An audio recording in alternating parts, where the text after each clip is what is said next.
All right, so we're going to do a quick and dirty tube change on a 29-inch mountain bike tire. You can see the tube is really squishy. It's not holding any air whatsoever. This is a 29-inch, 29 by 210 or 29 by 2.10. However it is you want to say it. My personal preference is a schrader valve. I know I'll get some grief from the mountain biking community out there, but schrader's what I like to use. Some people like prestas. It's just your own personal preference and what style of mountain biking you're doing and how much pressure you like in your tires. So schrader's what I use. Very simple tools that you need, and I just keep a bike toolkit handy, and it comes with a little plastic tire changer. That's really all you need. If you don't have one of these, you don't really need to go buy one. For instance, we're mountain bikers, so we're adaptable, right? So I had an old toothbrush I was getting ready to throw out. Has a plastic handle, and the main thing you need to keep in mind is you need to use something that won't damage your wheel. Never use a screwdriver to try to pry your tire over your wheel. But if you have a piece of plastic, old toothbrush works good.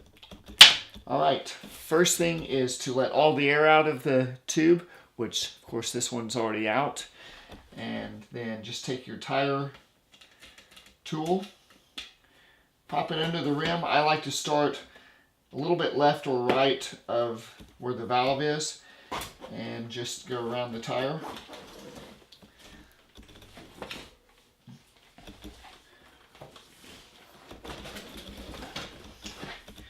Very simply pop the bead out like that. Get the valve out of the hole in the wheel and pull it out. What I like to do sometimes is put a little bit of air in the tube, and then I can check to find out where the leak is, and then I focus on that section of the tire to make sure that nothing is penetrating the tire, which might damage the new tube. So if you have a thorn or a screw or something through your tire, you definitely want to check that, because if you don't check it, you will ruin your new tube. All right, pull this out.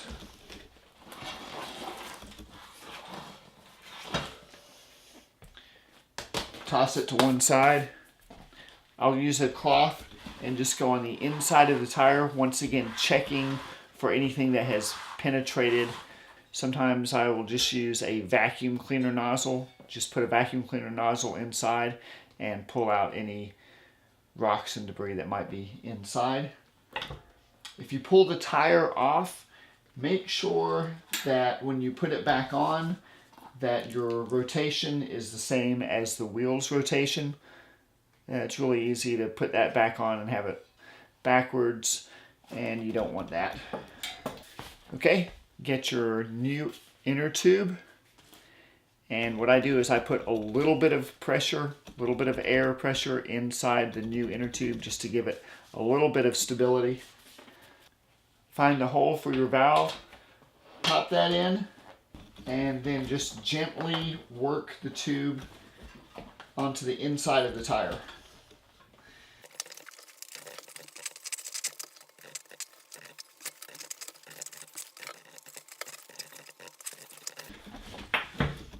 Okay, the challenge there is to make sure to do it without getting any kinks in the tube, and also to make sure that there are no pinch points. Yeah, you don't want that. Now take your tire tool, just ease it under the rim, just gently, and rotate the tire around. Make sure you have no pinch points, that's really important. Double check both sides to make sure you have no pinch points, and then you're ready to pump up your tube. That's simple. Sometimes the valves have a nut that you have to take off before you put the tube in and then tighten up afterwards. This is an extended valve stem, so I didn't have a nut or anything there. The things to really consider: never use a screwdriver, always use a plastic tire tool or something very similar. Make sure there are no pinch points.